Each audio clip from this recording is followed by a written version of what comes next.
Hola a todos, soy Ernesto Ugarte y este es mi canal Señales para Construir Fe. Por razones de fuerza mayor, desde hace un buen tiempo no producía un nuevo video, pero aquí estoy nuevamente para reiniciar juntos nuestros estudios bíblicos. Comenzaremos con una serie nueva en la que analizaremos un tema poco conocido. Se trata del tabernáculo de Israel y los servicios que en él se realizaban. Trataremos de entenderlos para interpretarlos y así encontrar una aplicación que pueda tener para nuestra fe en Jesucristo. Pero antes de continuar, si les gusta el video, den su like al programa y que quienes aún no estén suscritos, lo hagan, activando el botón rojo ahí debajo de la pantalla y seguidamente la campanita para que sean notificados cuando suba un nuevo video. Dicho esto, vamos ya de lleno al tema. Ha habido sacrificios rituales de animales en la mayoría de las culturas desde hace siglos. En líneas generales, consisten en un ritual de sacrificio durante el cual se ofrece una ofrenda a la divinidad para establecer, mantener o bien restaurar la relación del ser humano con un orden sagrado que lo trasciende.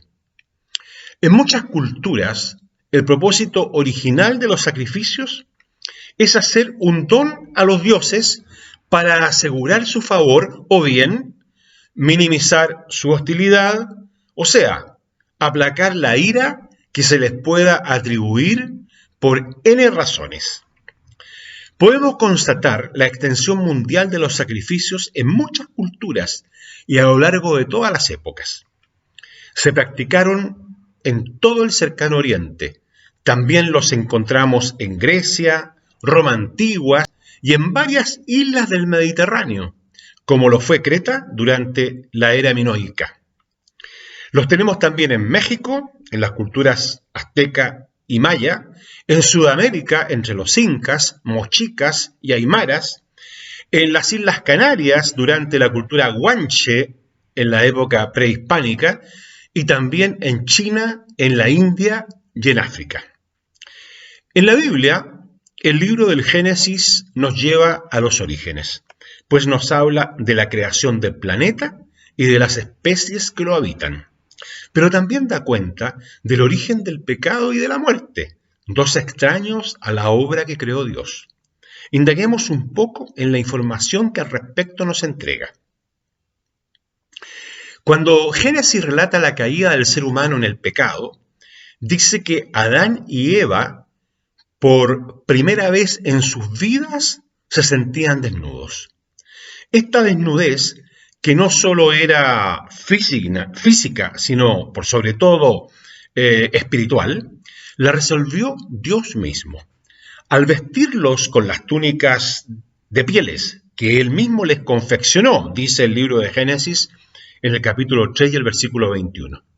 Esto implica que fue necesario quitar la vida de ciertos animales para que ellos pudiesen cubrir esa desnudez. ¿Y quién les quitó la vida? Tiene que haber sido Adán, bajo indicaciones divinas. ¡Qué lección para Adán! Mataba con sus propias manos a víctimas inocentes para poder cubrir su desnudez y la de su mujer. De este modo, a consecuencia del pecado, podemos observar que Dios instituyó tempranamente los sacrificios de animales. Y por lo visto también los reglamentó, hecho que podemos inferir a partir de la distinta evaluación que recibieron por parte de Dios los sacrificios de Caín y Abel. En Génesis, el capítulo 4 y los versículos 4 y 5, se muestra esta diferencia, esta distinta evaluación que hizo Dios del sacrificio de ellos. El pasaje dice que, literalmente, el Señor miró con agrado a Abel y a su ofrenda, pero que no se agradó de Caín y su ofrenda. Si le desagradó el sacrificio de Caín, es porque no cumplía con ciertas condiciones que tienen que haber sido establecidas con antelación por parte de Dios. Esto demuestra que había ya desde aquellos tiempos tan remotos, Dios reglamentó de alguna forma todavía muy sencilla este asunto de los sacrificios. Este pasaje que hemos visto de Génesis sirve de antecedente importante que ayuda a explicar la gran cantidad de culturas que desde tiempos remotos emplearon rituales sacrificiales, pues sugieren que todos estos tienen un origen común. El origen, ya como estamos viendo, fue muy remoto. Nos dicen que en el transcurso del tiempo, el sentido original de los sacrificios se tiene que haber desvirtuado y que el factor medular para producir este cambio seguramente radica en que una correcta apreciación del carácter divino con el tiempo se tiene que haber ido modificando, en el sentido que tanto el Dios verdadero como las deidades de esos pueblos pasaron a ser considerados poseedores de caracteres temibles, caprichosos y vengativos, atributos que era necesario aplacar. Pensaron entonces que para poder aplacar esta ira divina lo lograban mediante una ofrenda en sacrificio, que para el oferente significaba obviamente desprenderse de algo valioso, como es la vida de un animal, pero incluso llegaban al extremo de ofrecer vidas humanas, como ocurrió en ciertas culturas.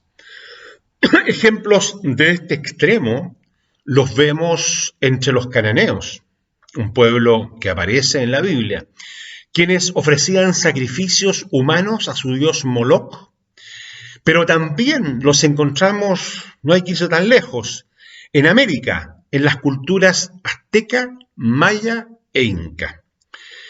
Los sacrificios en su propósito original y tal como fueron instaurados en Edén, tenían como objetivo mostrar a Adán y Eva las consecuencias de su desobediencia a Dios.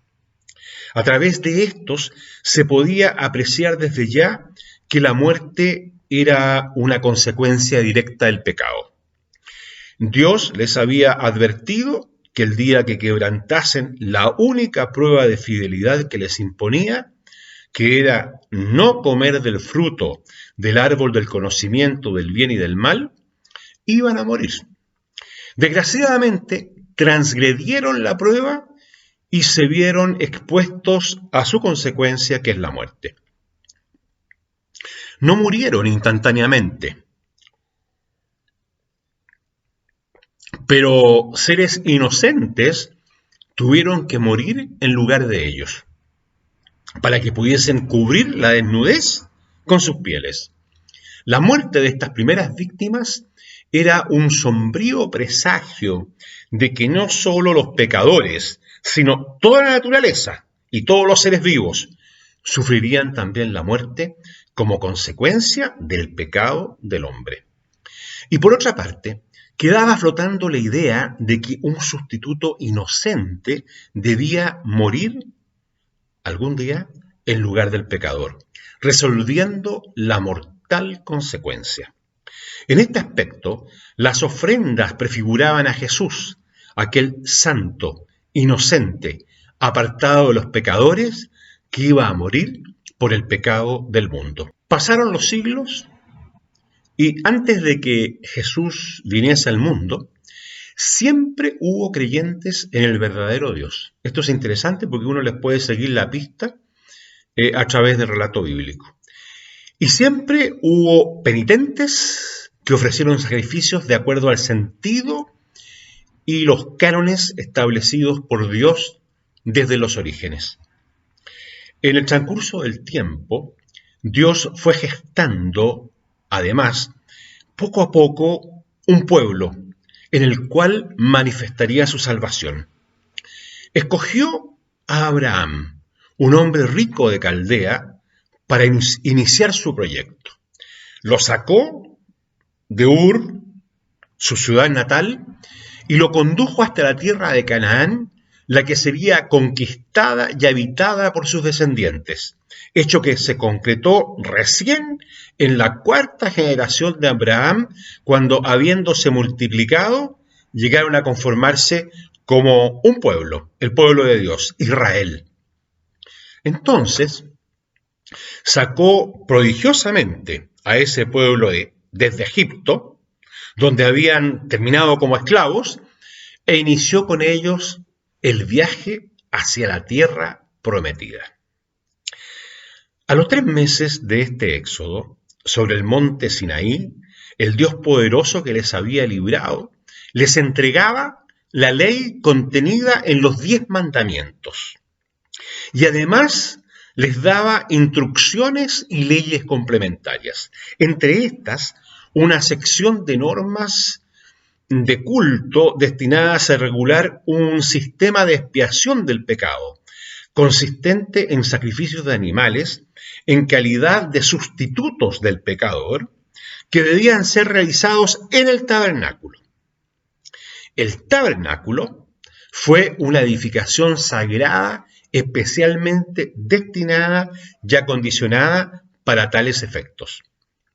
De este modo, el Dios poderoso que les había librado de la esclavitud ampliaba su misericordia al posibilitarles un medio de perdón ante las transgresiones que pudiesen cometer contra los mandamientos que les había entregado en el Decálogo. La construcción del tabernáculo estuvo dirigida por precisas indicaciones destinadas a levantar un pequeño templo que era desarmable y portátil, cuya configuración debía ser plenamente fiel a un modelo que a Moisés le había mostrado en el monte Dios mismo. Las indicaciones precisas para la construcción de este tabernáculo y su mobiliario están contenidas en los capítulos 25, 27 y 30 del libro del Éxodo. Aplicando estas instrucciones, los israelitas levantaron una edificación que está descrita en Éxodo 36 y cuya erección se describe en Éxodo 40. El tabernáculo se levantaba en el centro de un sitio delimitado por cortinas de lino sostenidas por columnas de bronce.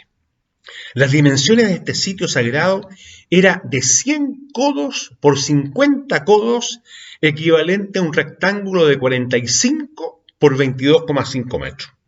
La tienda, propiamente tal, constaba de 2 secciones separadas por un velo interior.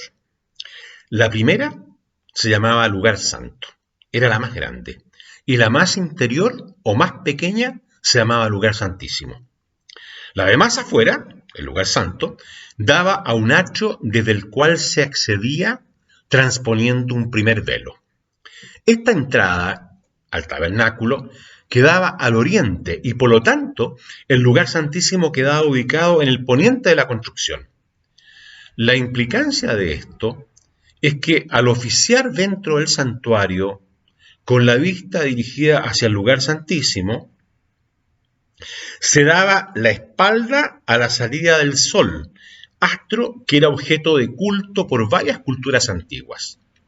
Con esto se estaba expresando que el Dios al que adoraban los israelitas no correspondía a ningún objeto de la naturaleza, sino que estaba sobre ellas, pues era ni más ni menos que su creador.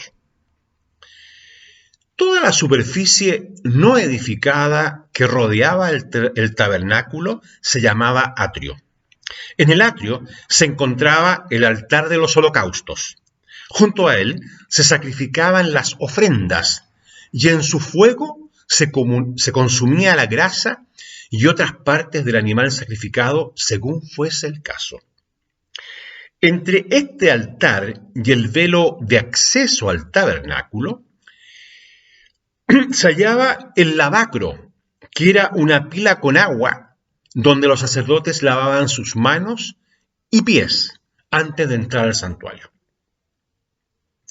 El mobiliario del lugar santo constaba de la mesa de los panes de la proposición al lado derecho o norte, el candelabro de 7 brazos al lado izquierdo o sur, luminaria que continuamente iluminaba el santuario, y al fondo del lugar santo estaba el altar del incienso, construido en madera de acacia con 4 cuernos labrados en la madera en cada esquina de su cubierta. Este mueble estaba completamente revestido de oro puro, y sobre él el sumo sacerdote debía quemar incienso todas las mañanas y todas las tardes.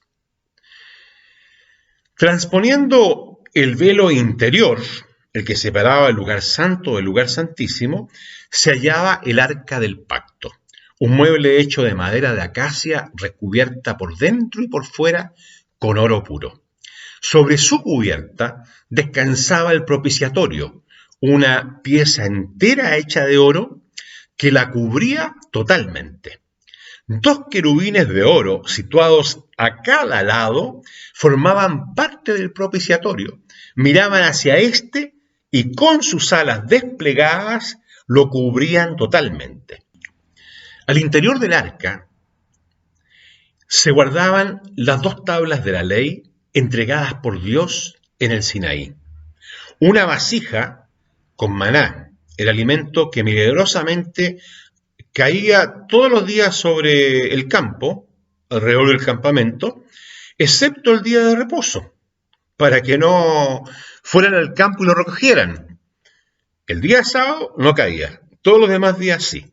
Y el otro objeto milagroso que se guardaba dentro del arca era la vara de almendro, bien digo, de Aarón, que había reverdecido. En este lugar, sobre el propiciatorio, entre los 2 querubines, se manifestaba visiblemente la gloria de Dios, símbolo de su presencia, y desde ahí Dios se comunicaba con Moisés. Como Dios había prometido su presencia personal en este recinto sagrado, tenían que existir delimitaciones físicas, barreras en la forma de velos o cortinas, que únicamente permitiesen la aproximación de los israelitas hasta ciertos límites. Conforme a esto, los penitentes que portaban sus ofrendas solo podían acceder al atrio que rodeaba el tabernáculo. Todo desplazamiento de mayor aproximación al interior del santuario solo podían ser efectuados por los sacerdotes y por el sumo sacerdote.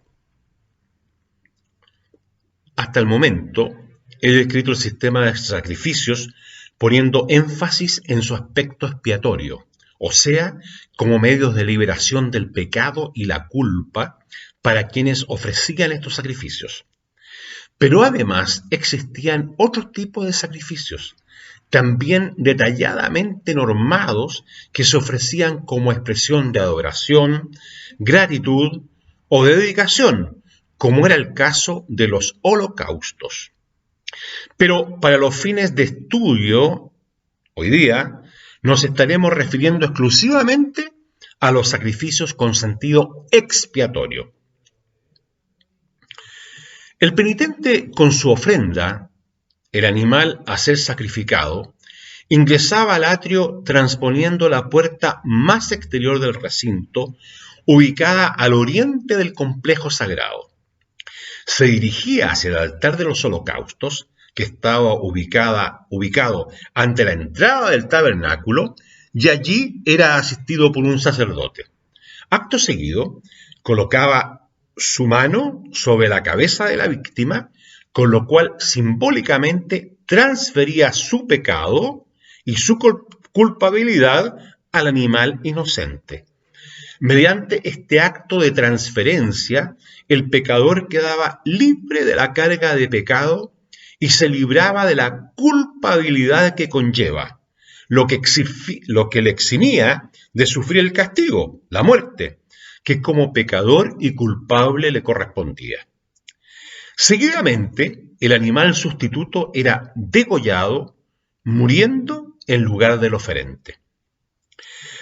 Al mismo tiempo, se producía otra transferencia, pero en sentido inverso. La víctima inocente, pura y perfecta, al ser tocada por la mano del oferente, simbólicamente transfería al penitente toda su inocencia y pureza, carente de toda culpa.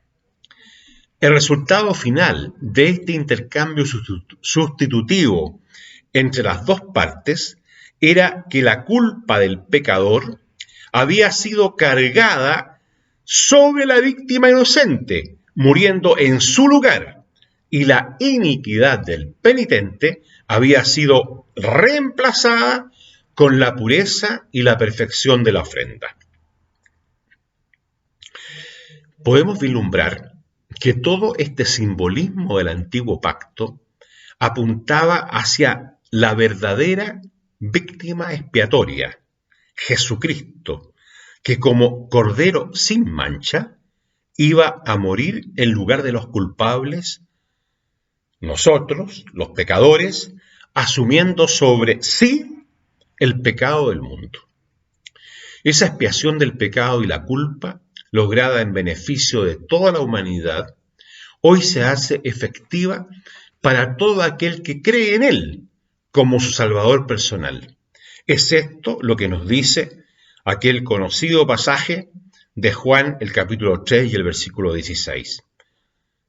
Lo leo, dice: porque tanto amó Dios al mundo, que dio a su Hijo el unigénito, para que todo el que cree en Él no perezca, sino tenga vida eterna. La frase, porque tanto amó Dios al mundo, que dio a su Hijo unigénito, tiene que ver con la entrega del Hijo por parte de Dios, para que muriese en sacrificio expiatorio por el pecado de toda la humanidad. Y la segunda parte, para que todo el que cree en Él no perezca, sino tenga vida eterna, nos habla de la forma en que mediante la fe, en ese sacrificio expiatorio, el individuo se apropia de la salvación lograda para todos. Vemos entonces cómo de lo mundial, de lo general, pasamos a la aplicación particular individual. Tal como lo expuse en el primer estudio al inaugurar este canal, este es el Evangelio de salvación en Cristo Jesús, que Dios nos perdona en virtud del sacrificio de su Hijo Jesús y al mismo tiempo nos viste con su blanca justicia, que es la vida sin pecado de nuestro Salvador.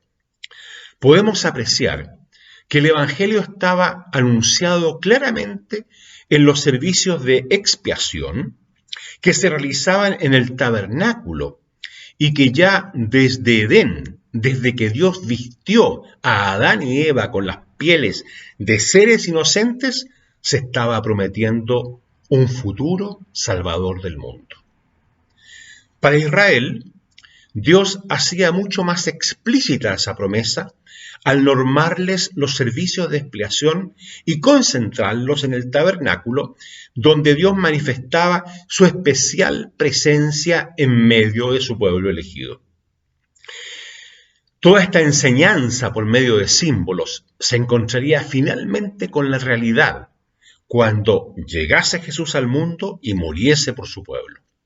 Entonces habría llegado el momento de comprender cabalmente, a la luz de la realidad cumplida, lo que esos sacrificios representaban y anunciaban.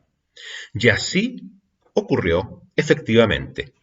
Cuando leemos el Nuevo Testamento, nos damos cuenta que fue esa comprensión por parte de los discípulos y primeros creyentes lo que dio sentido a la muerte y resurrección de Jesús. Este ha sido nuestro estudio en esta oportunidad. El tema es muy rico y todavía da para mucho más, por lo que iremos descubriendo más significados en los próximos videos. Manténganse atentos y que Dios los bendiga. Hasta el próximo.